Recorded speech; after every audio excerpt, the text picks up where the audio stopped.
The vanishing.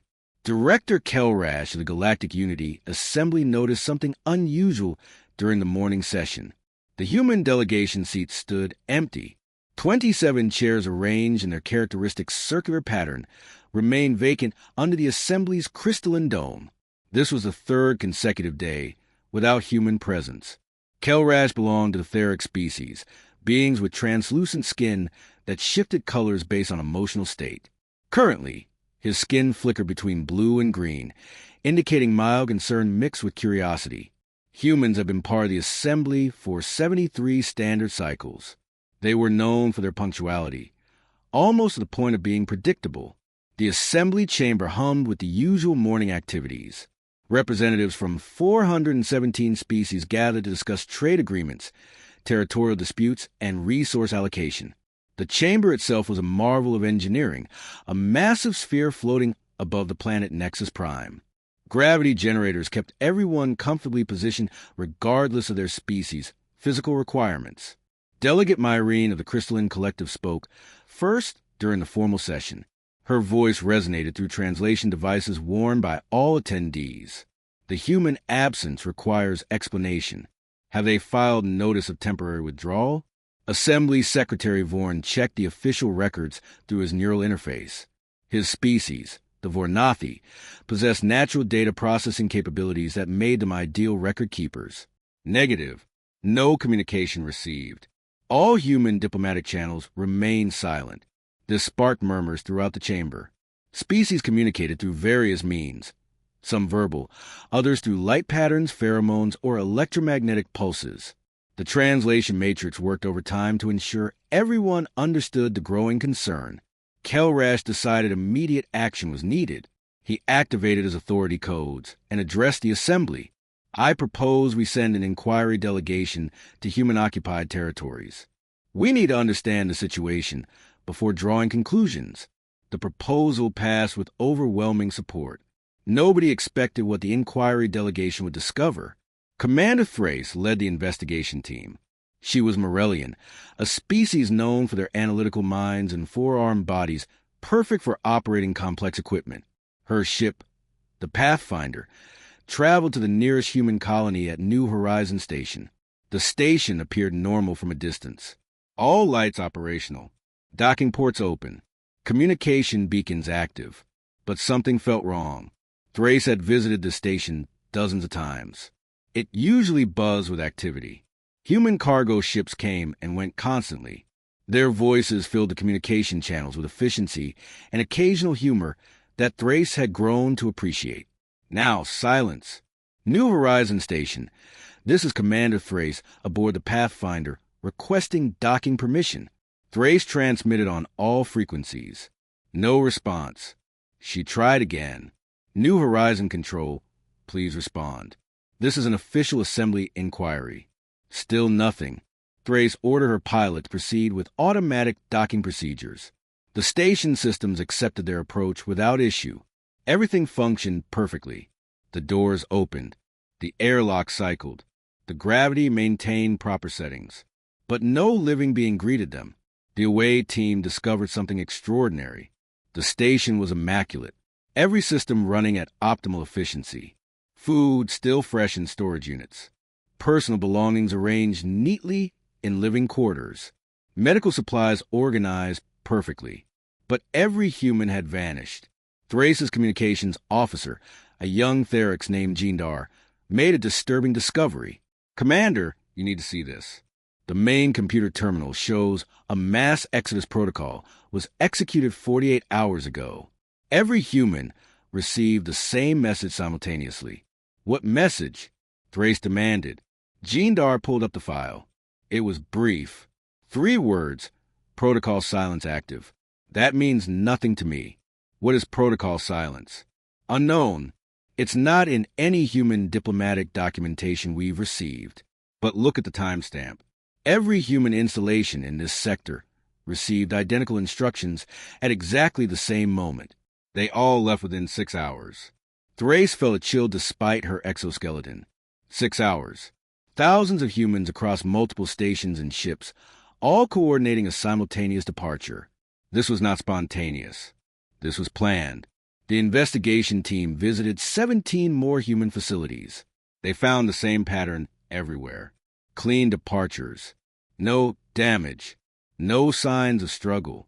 Just empty spaces where humans used to be. And more disturbing, they discovered the scope of humanity's involvement in galactic affairs was far greater than anyone realized. At Research Station Helios, they found abandoned laboratories working on medical cures for 37 different species. At Mining Colony Terraform 7, they discovered humans had been subsidizing ore production to keep prices stable for developing worlds.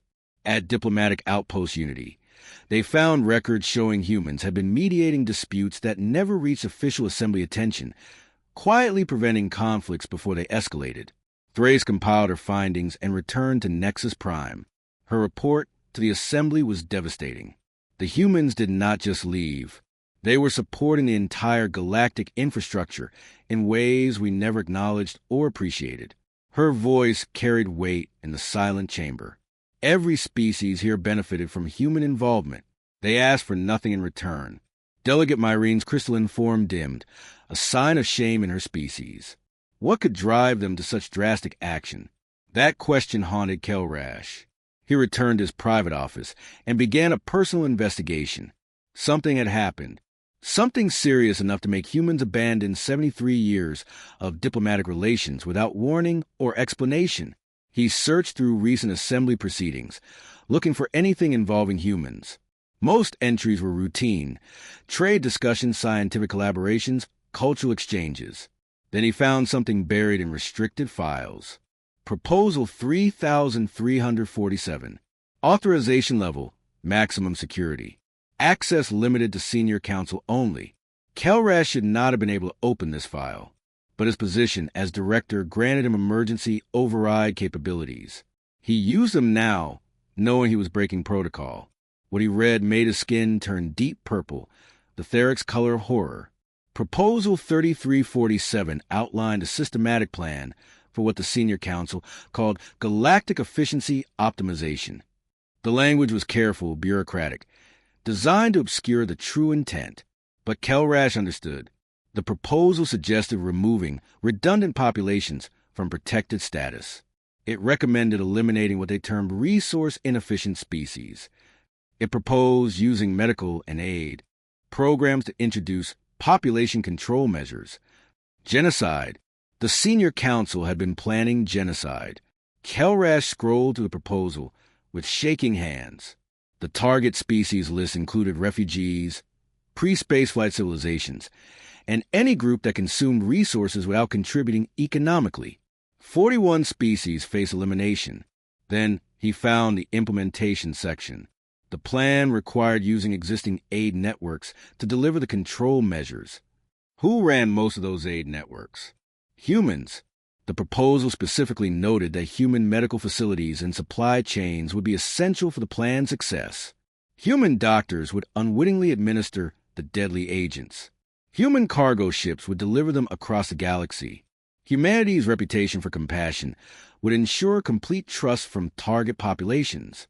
Kelrash found the approval signatures. 19 members of the Senior Council had voted in favor. Only 2 had opposed. The proposal had been scheduled for implementation in 47 days. But the humans had found out. Kelrash discovered another file, this one from Human Intelligence Services. They had been tracking unusual activities in Council biological research facilities for months. They had identified the pattern. They had understood what was being planned, and they had tried to stop it through official channels.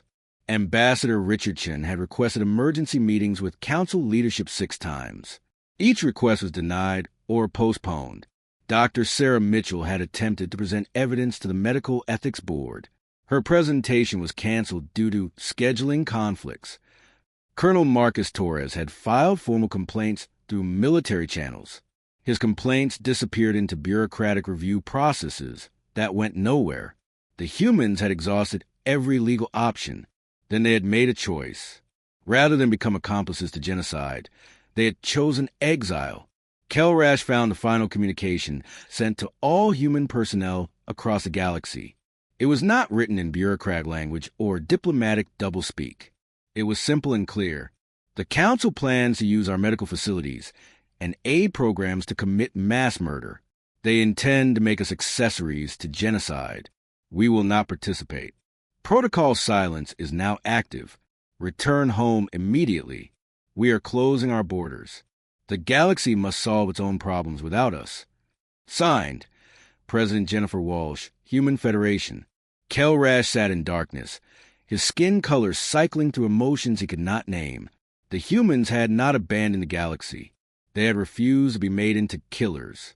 He activated his communication system and began composing a message to the full assembly.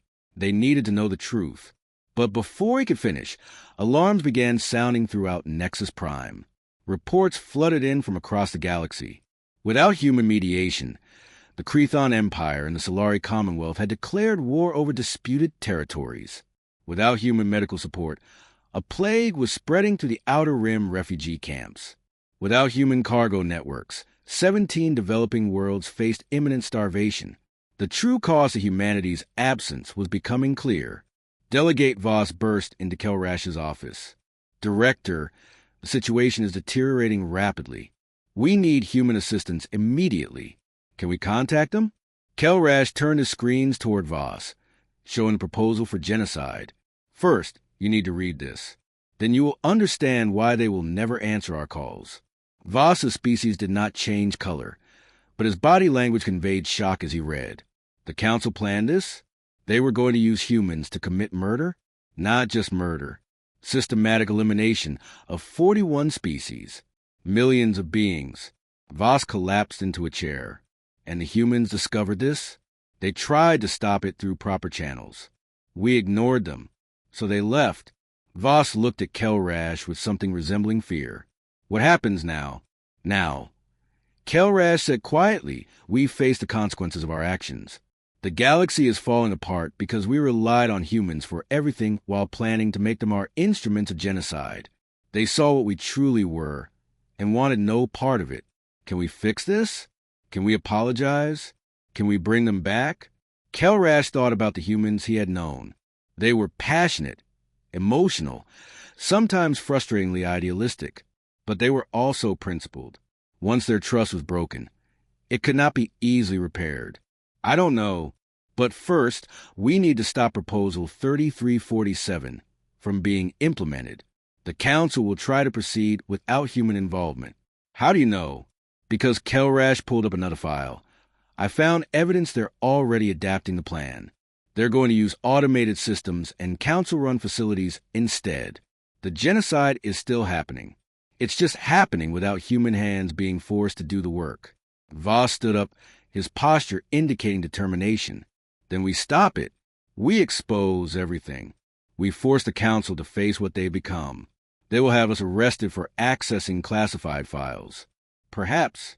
But the humans taught us something valuable. Sometimes you have to choose between following rules and doing what is right. The two of them worked through the night, copying files and preparing evidence. By morning, they would broadcast the truth to every species in the galaxy. The Council's secret would become public knowledge. But even as they worked, Kelrash wondered if it would matter. The humans were gone. The systems they maintained were failing. Wars were starting. Plagues were spreading. The galaxy was discovering just how much it had depended on a species it had been willing to sacrifice. Outside his window, Nexus Prime's artificial sun rose over the assembly chamber. It would be a day of reckoning. The galaxy would learn the truth about Protocol Silence and the error that drove humanity away. But would it be enough? Would the truth fix what had been broken? Kelrash did not know. He only knew they had to try. Because the alternative was watching galactic civilization collapse under the weight of its own corruption, and doing so without the one species that might have helped them find a better way. The reckoning. Director Kelrash's broadcast went live across every communication channel in the galaxy. For the first time in assembly history, classified documents were exposed to public viewing. Every species, from the most advanced to those barely achieving spaceflight, could now read Proposal 3347 and understand what their government had planned. The reaction was immediate and catastrophic. On the homeworld of the Therix Collective, riots broke out within hours. Citizens demanded the resignation of their representative who had voted for the proposal. The Crystalline Collective's government collapsed when Delegate Myrene publicly admitted her shame and dissolved her authority. 17 species declared immediate independence from the Assembly, refusing to be part of an organization that planned genocide. But the chaos of political upheaval was nothing compared to practical disasters unfolding across the galaxy. Commander Thrace received an emergency distress call from the Outer Rim territories. She recognized the voice of Station Master Quellen, a Vornathi administrator she had worked with for years. "Commander, we need help. The medical situation here is beyond critical." Thrace pulled up the status reports. What she saw made her heart sink. The Morellian species had 3 hearts, and right now all of them felt heavy with dread. How many infected? Over 40,000 in this sector alone. The plague is spreading faster than our medical teams can respond. We need human doctors. We need their equipment. We need their expertise.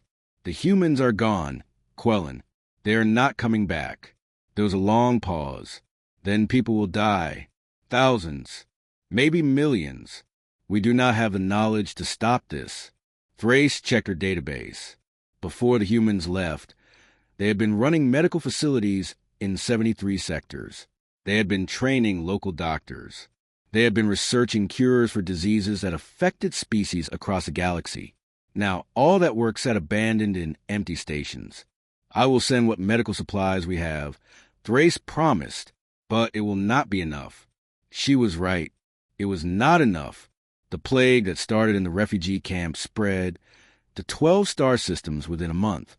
Without human medical protocols and quality control systems, local doctors made mistakes. Treatments that worked for one species proved deadly for another. Quarantine procedures failed because nobody understood the complex systems humans had developed. Dr. Giannis of the Kelras species had worked alongside human doctors for 15 years. She knew more about human medical techniques than most non-humans, but even her knowledge had limits. She stood in her overwhelmed medical bay on Station Refuge, surrounded by dying patients she could not save. A young human doctor named Emma Bradford had trained her. Emma had been patient, thorough, and incredibly skilled. She had taught Giannis that medicine was not just about treating symptoms, but understanding the whole patient, their biology, their environment, their needs. Now Emma was gone back to human space behind a barrier that nobody could cross. And Giannis was facing a crisis she was not equipped to handle. She tried to contact human medical facilities. Every channel returned the same message. "This system is closed. No communication accepted." Meanwhile, the war between the Crethon Empire and Solari Commonwealth escalated beyond anyone's ability to control it. General Cavros commanded the Crethon forces. He was a career military officer who had spent 30 years rising through the ranks. He believed in discipline, strategy, and overwhelming force. The Solari had attacked Crethon mining colonies, killing thousands of civilians. Cavros intended to make them pay. His counterpart, Admiral Sorrent of the Solari Commonwealth, had similar thoughts. The Crethon had been encroaching on Solari territory for decades. This war was inevitable. Without human negotiators to maintain the fragile peace, both sides saw an opportunity to settle old grudges. What neither commander understood was how much they had relied on human mediation. For 50 years, human diplomats had been quietly managing tensions between the Crethon and Solari. They had arranged secret meetings. They had proposed compromises. They had prevented minor incidents from becoming major conflicts. Ambassador David Kim had spent his entire career building trust between these two hostile powers. Now Ambassador Kim was gone, and the careful network of communication channels he had established went silent. General Cavros ordered a strike on Solari Station 7. 3 million civilians lived there. He intended to cripple Solari military production. Admiral Sorrent responded by targeting Crethon agricultural worlds. 50 million people depended on those farms for food. The war spiraled into atrocities that shocked even hardened military observers. Both sides committed acts they would have avoided if human voices had been there to remind them of their better nature. Back on Nexus Prime, Delegate Voss tried desperately to organize peace talks. He sent messages to both military commands. He offered to mediate. He promised neutral ground for negotiations. Both sides ignored him. General Cavros finally responded after the 15th attempt. Why should we trust the Assembly? You plan to murder 41 species. You are not mediators. You are executioners wearing diplomatic masks. Voss had no answer to that. The Assembly's moral authority had been destroyed the moment Proposal 3347 became public knowledge.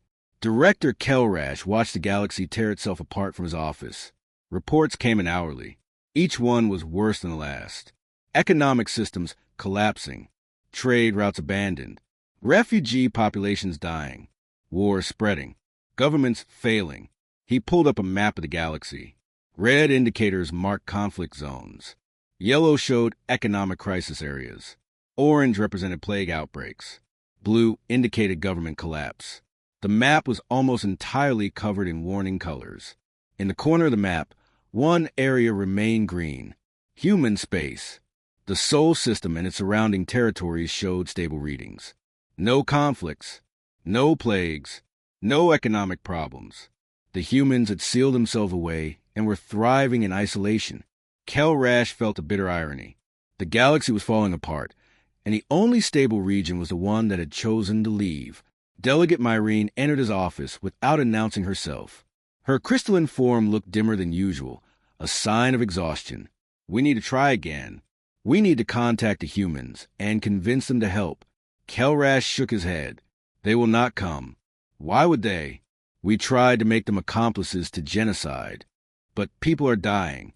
Surely they care about that. They do care. That is exactly why they left. Kelrash pulled up Ambassador Kim's final message to the Assembly. It had been sent 2 days before Protocol Silence activated. Kelrash had only found it recently, buried in diplomatic archives. The message was addressed to the Senior Council. It was calm, measured, and devastating. You asked us to be the galaxy's helpers. You praised our compassion and our dedication to protecting the vulnerable. Then you planned to use that compassion as a weapon. You intended to make our doctors into unwitting murderers. You thought we would never discover your plan. You were wrong. We know what you are. We know what you planned. And we will have no part in it. Consider this our final warning. Stop Proposal 3347, or we will stop being part of your civilization. You have 72 hours to choose. The Council had ignored the warning. They had assumed humans were bluffing. Nobody walked away from galactic civilization. Nobody chose exile over cooperation. The humans had proven them wrong. Myrene read the message, and her form dimmed further. We failed them. We failed everyone. Yes, Kelrash agreed. And now we must face the consequences. Those consequences were becoming clearer every day. The galaxy's economy had been more dependent on human activity than anyone realized. Human cargo ships had been running supply routes at cost, sometimes at a loss, to ensure the developing world had access to essential goods. Now those worlds were cut off. Starvation was becoming common in 17 sectors. Human research facilities had been working on agricultural improvements for dozens of species. That research sat abandoned. Crops were failing across multiple worlds because the improvements humans had developed were no longer being maintained. Human Engineering Corps had been maintaining critical infrastructure on hundreds of stations and colonies. Without them, systems began breaking down. Life support failures killed thousands. Power grid collapses left entire cities in darkness. Commander Thrace compiled a comprehensive report on humanity's involvement in galactic affairs. What she discovered was staggering. Humans have been present in 2,347 different projects, programs, and operations across the galaxy. They have been involved in everything from medical research to agricultural development, from infrastructure maintenance to conflict resolution. And they have been doing most of this work quietly, without fanfare or recognition. They had not asked for payment or prestige. They had simply helped because they believed it was right. Now all that help was gone. The Senior Council tried to salvage the situation. They announced the cancellation of Proposal 3347. They issued public apologies. They promised reforms and accountability. Nobody cared. The damage was done. Counselor Nexar, one of the architects of Proposal 3347, tried to justify their actions during a public assembly. We were trying to ensure the galaxy's long-term survival. Resources are limited. Difficult choices had to be made. Director Kelrash stood and interrupted him. You were not making difficult choices. You were planning murder. And you intended to use the most compassionate species in the galaxy as your weapon. That is not leadership. That is evil. The assembly erupted in agreement. Counselor Nexar and the other architects of the proposal were arrested within hours. But removing the guilty parties did not fix the problems they had created. 3 months after Protocol Silence activated, the assembly convened to discuss their options. 400 representatives gathered in the chamber. The atmosphere was grim. We must attempt contact again, proposed Delegate Heron of the Morphic Collective. Send a delegation. Show them we have changed. Director Kelrash stood to respond. I will lead that delegation personally, but I do not expect success. The humans were clear in their final message. They will not be party to our civilization. We must try anyway, Heron insisted.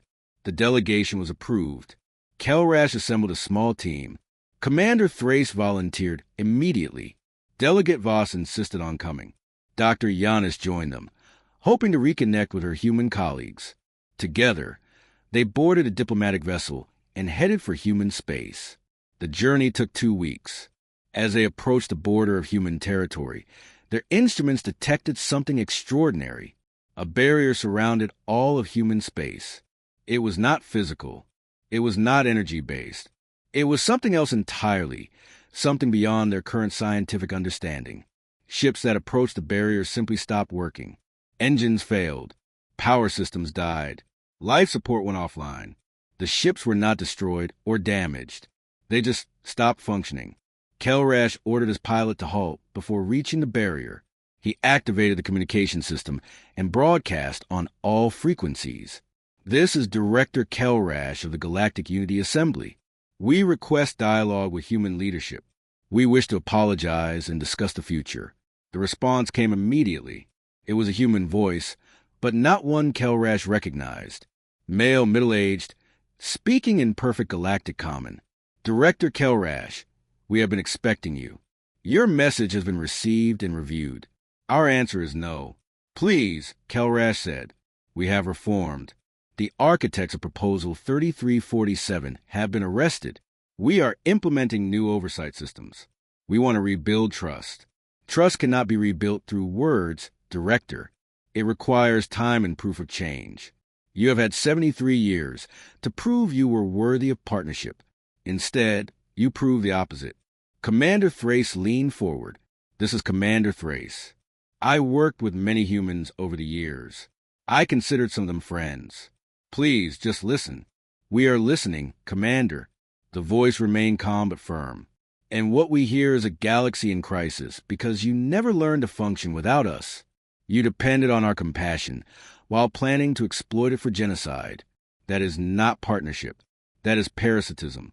Dr. Giannis spoke up, her voice breaking with emotion. My patients are dying. Children are dying. Diseases we could cure together are spreading unchecked. Do you not care? There was a long pause. When the voice returned, it carried a hint of sadness. Dr. Giannis, we do care. We care deeply. That is why we left. If we had stayed, we would have become what you wanted us to be. Weapons disguised as healers. We chose honor over usefulness. What happens now? Kelrash asked quietly. Now, you learn to solve your own problems. The voice stated. You have resources, intelligence, and capability. You simply never had to develop them because we were always there to help. Consider our absence a lesson in self-reliance. Will you ever return? Perhaps. When the galaxy has proven it can maintain peace without needing us to enforce it. When species can coexist without requiring us to mediate. When helping others is done out of genuine compassion rather than strategic manipulation. When you have become what you pretended to be. How long will that take? The voice carried a hint of something that might have been amusement. That depends entirely on you, Director. We will be watching. We will be waiting. And when you are ready, truly ready, we will know. The communication ended. Kelrash stared at the barrier surrounding human space. Behind that barrier, humanity was building something new, a civilization based on principles they refused to compromise. The delegation returned to Nexus Prime with their answer. The humans were not coming back. The galaxy would have to fix itself. In the months that followed, something remarkable began to happen. Species that had relied on human help started developing their own solutions. The Therix Medical Corps expanded and began training programs inspired by human methods. The Morellian engineering guilds developed new infrastructure maintenance protocols. The Vornathi Diplomatic Service created mediation systems modeled on human techniques. It was slower. It was harder. Many died who might have been saved if humans had been there to help. But gradually, the galaxy began to stabilize. Director Kelrash watched these developments with mixed feelings. They were learning. They were growing. But the cost had been terrible. 1 year after Protocol silence, he received a message on a secure channel. The origin was unknown, but he suspected it came from human space. The message was simple. You are beginning to understand. Keep going. We are still watching. Kelrash smiled for the first time in months. It was not forgiveness. It was not a promise of return, but it was acknowledgement. The humans had not abandoned the galaxy forever. They were simply waiting for the galaxy to become worthy of their return. In the empty halls where human delegations once walked, their absence remained a constant reminder. The galaxy had learned a painful lesson. Compassion was not a resource to be exploited. Trust was not infinite. And sometimes, the greatest teachers taught through their absence rather than their presence. The humans had departed in silence. In that silence, they had exposed the Council's gravest error.